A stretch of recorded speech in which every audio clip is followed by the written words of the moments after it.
You're watching The Afterthought.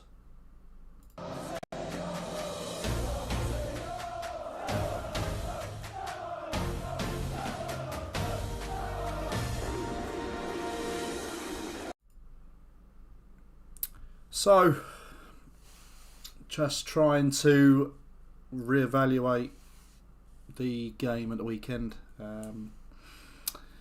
Very, very disappointing, flat performance. And it was one of those where I think we were damned if we do, damned if we don't. Those kind of situations where we literally played what we had out there. In all honesty, certainly in the central positions. Midfield is a massive worry at the moment for the club because we're shockingly low. The lineup itself was, if I was to say it was good enough to win the game, I'd be correct, and every one of you will be saying exactly the same thing. We should have been good enough. Those players are good enough to do the better than they actually did yesterday, but you have to look at the situation, where we are and what we actually put out there. And there were a few performances that, there were no performances that shone, apart from Leno, I would say, in goal. He's made a couple of good saves, and he hasn't really let anything go. To be expected. Leno is a great shot stopper. He's got great agility. So, just because he's not playing doesn't mean he's a bad keeper. But he was probably the performance of the game, and that says something. There weren't a huge amount of saves he had to make either, so it goes to show the levels of performances were not good whatsoever for any team lining up for Arsenal. From Tavares, who again we've got him in. He isn't ready, and again, we had a few weeks ago people calling for him to be starting instead of Tierney, and just because obviously he was playing really well, he's played really well, so he has to keep on his playing until that time comes where the number one in that position is fit and willing to play and able to play. Then he takes that back seat, and eventually it happened, and we can see why, because it's very rough with Tavares. He's young, he's very raw, and there's a lot of things to improve on. There's some really nice stuff that he does, but there's also a lot of improvements that are needed. For him and to play in not only nowadays Arsenal, but in a year to come, in 2 years to come, when we are going to be looking to play in the Champions League. He's going to be coming up against some big teams, and they'll be found wanting if these things aren't improved, and he develops the way he should do. He's been brought into the club for that reason, to develop and to become a really good player. But we then saw on the other side where you've got Suarez, where again I think we've played him because there was no one else to play. I think he's probably on his way in this window, if not in the summer, 100%. All depends on if we actually get players in to replace, because, as I say, there's no point getting rid of the players if there's going to be no replacements made. And Yeah, the midfield is the worry. We knew about the African nations, the Confederation or the African Nations tournament, so we know what is going to happen. Those players disappear, so we need to make sure that we are not left short. And obviously, COVID hasn't helped with robbing us of Xhaka as well for that game. Whether or not he would have made a huge amount of difference, probably. Certainly in the middle of that, the park there, being a presence and being able to kind of pick up the ball and use it. Potentially that there was a way of being able to control the game a bit more with a player like Xhaka. Patino, as great a prospect as he isn't quite up to those kind of games. And it's a bit of an unfair environment to stick him in, because as a youngster you want to be able to be blooded into a team that's got all of the experience there, to then have a youngster come in just to get confidence and a way of playing and get the feel good factor, not to be stuck in the middle of the park with an experimental team in a way. As I say, it was very disjointed. It was very very un-Arsenal like in how they were. The passing wise never got going. Tempo never got going. And just generally, it just looked very lethargic and pedestrian all across. You've got Saka, Martinelli looked jaded, but Saka needs a break. And when there's no one in the centre that has a real presence, and again that's Nketiah as well. We look at him, and again he's a great prospect.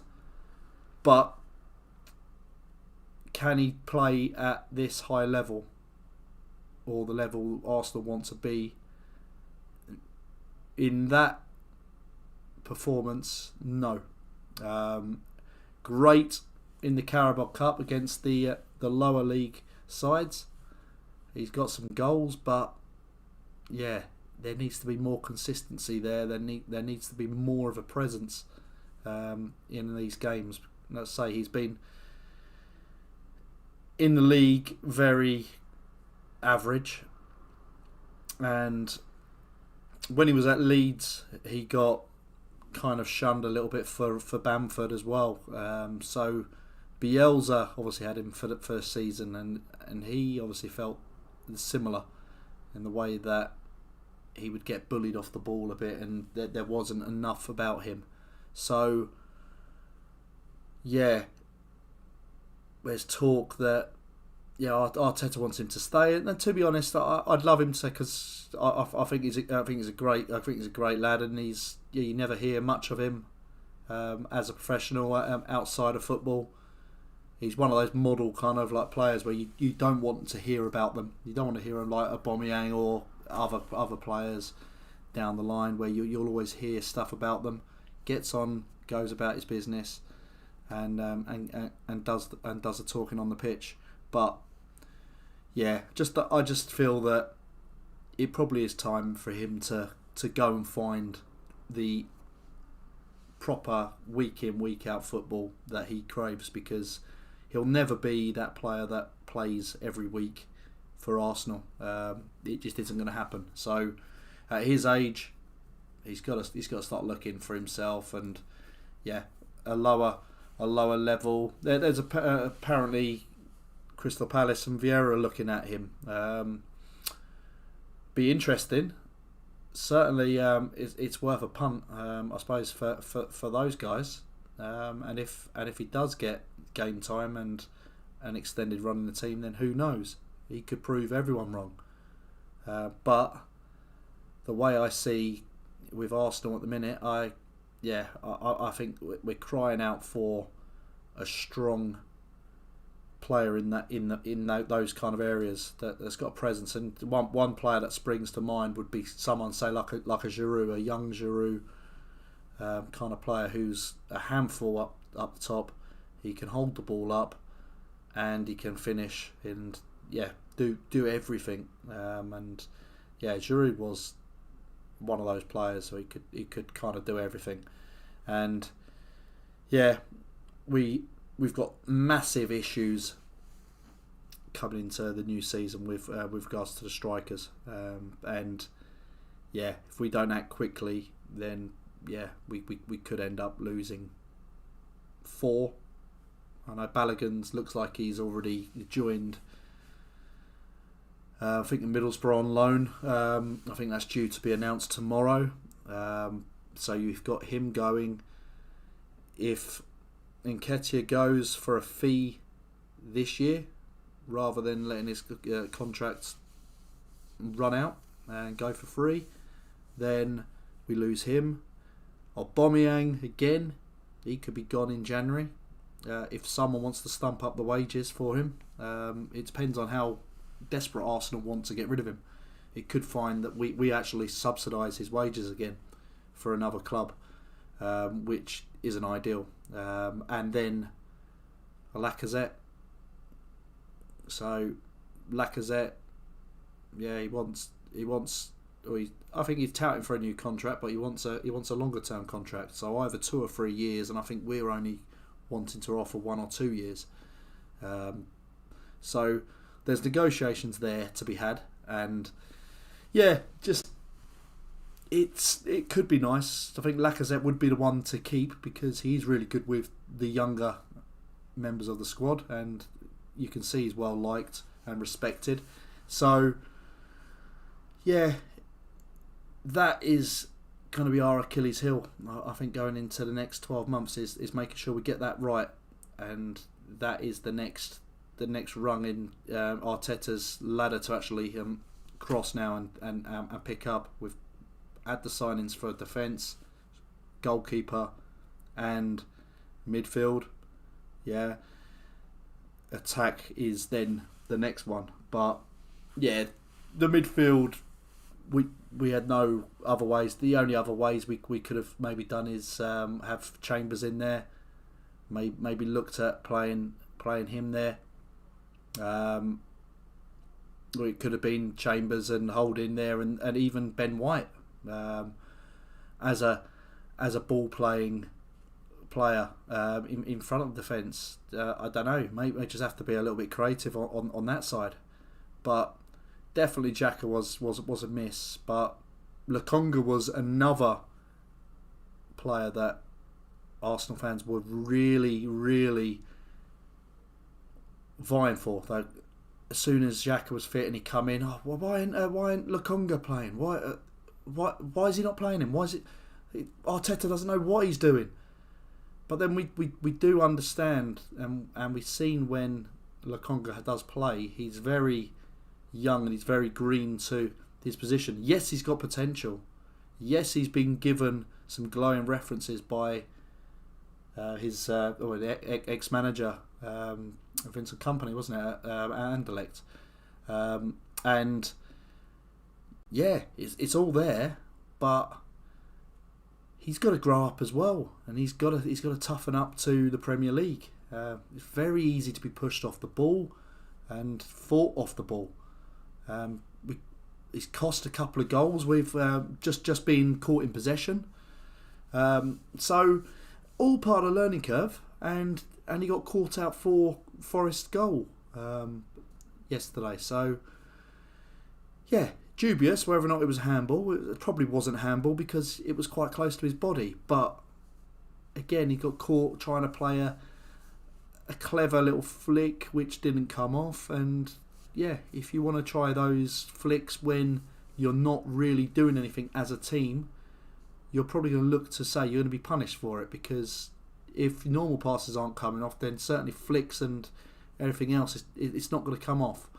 So it was another disappointment.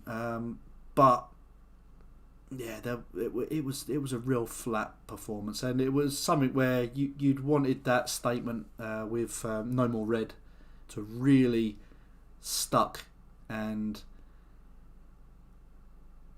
you would have remembered an Arsenal performance not only for that moment and the initiative, what that stands for, but seeing Arsenal go through to the fourth round. But it didn't, and I knew it wasn't going to be a walk in the park. I said in the preview that Forest are going to be a very tricky team. They had a real poor start at the start of the season, losing 6 out of the first 7 games. After 7 games, got 1 point on the board, rock bottom, just like us after 3 games. But then they lost 1 game in 16, and then only lost the last 2 games over Christmas. And he's done a great job, the manager. So you have to hold your hands up and say they done very well in how they handled us, the press, the energy that they had. That was certainly a match. So yeah, no, it was really good, really good to see a team like that really coming out and fighting. Not so much being an Arsenal fan, because you want us to be competing as well, just exactly like what they're doing.